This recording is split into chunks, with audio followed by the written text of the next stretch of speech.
The lights of the studio burned bright, yet something felt unsettled in the air. The anchors sat in their polished seats, the screens behind them glowing with charts and breaking news tickers. But what unfolded before the nation was not the confidence of a network in control. It was the trembling voice of a broadcaster who had spent years defending a narrative, now collapsing in real time.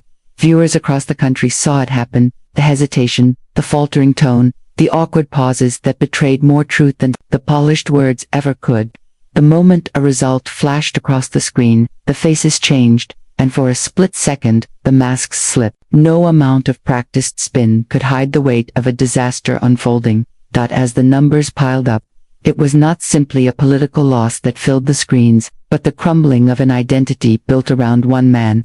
The camera cut to panelists, who shifted uncomfortably in their chairs, voices trying to stretch the story, to find hope where none could be found. Yet the silence between their sentences said more than their words. The audience could feel it.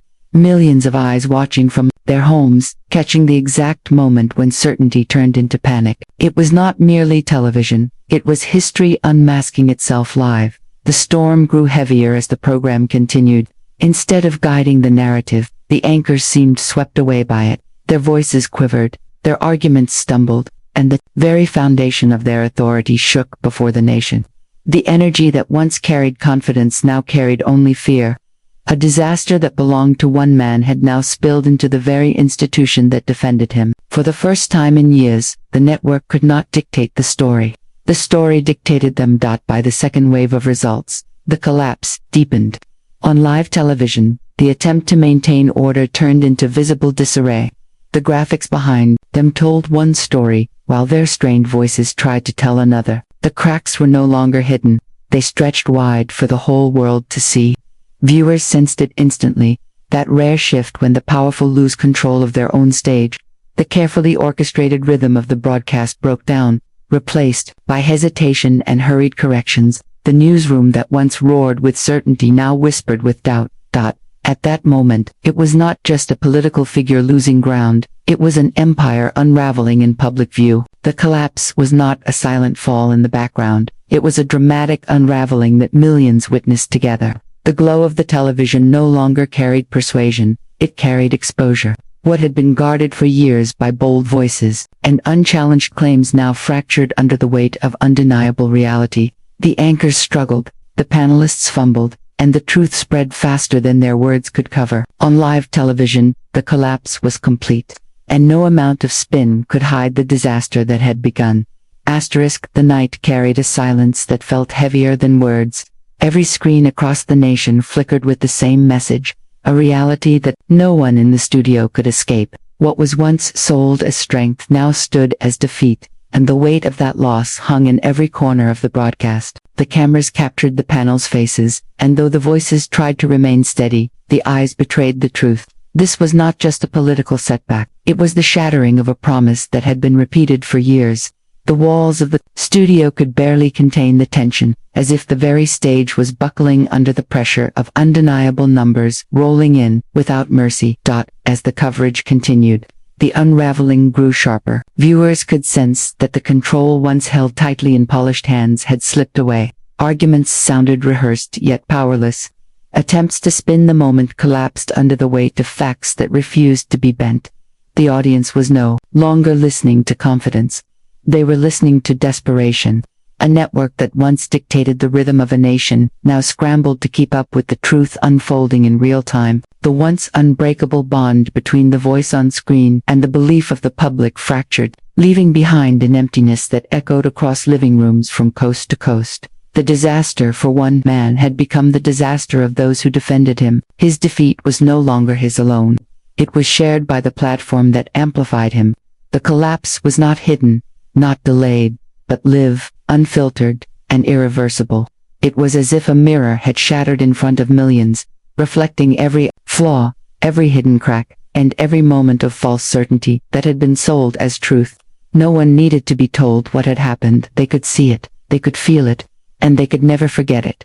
When the cameras shifted to behind-the-scenes angles, the chaos could not be concealed. Technicians moved hurriedly, producers whispered instructions that were ignored, and the anchor's forced smiles only deepened the sense of disorder. The cameras, designed to project authority, became witnesses to collapse. Every second that passed revealed more of the panic hiding beneath the surface. The polished stage had turned into a battlefield of hesitation, where every word spoken carried the weight of failure. What unfolded was not just a political drama but a human one. Voices cracked, expressions stiffened, and silence filled the spaces where certainty once lived. The audience was not watching commentary, they were watching a storm of fear sweep through a newsroom. The collapse was no longer about a single figure's loss but about the unraveling of an entire institution's claim to dominance. In that moment, millions realized that the power to shape belief had slipped from the hands of those on screen, and nothing they said could bring it back. The final act of the collapse did not come with fireworks or grand declarations, but with the quiet unraveling of everything that had been built over years. The broadcast that once carried authority now felt like an empty echo, a voice without power, a stage stripped of meaning. Viewers could see it in the way the anchors avoided each other's eyes, in the hesitation before every word, in the dead air that stretched longer than it ever had before. The fall was not sudden, it was steady, like a tower slowly leaning until it could no longer stand. The nation watched that tower give way, brick by brick, until nothing remained but the dust of broken confidence. In that moment, the network was no longer a guiding force, but a reflection of defeat. Every attempt to frame the story sounded hollow. Every attempt to downplay the loss only highlighted its scale. The disaster had swallowed not just the figure at the center of the storm, but the very institution that shielded him. What had once been a partnership of power had turned into a shared collapse, both sinking under the same weight of undeniable truth. The silence of the anchors was louder than any speech they could have given.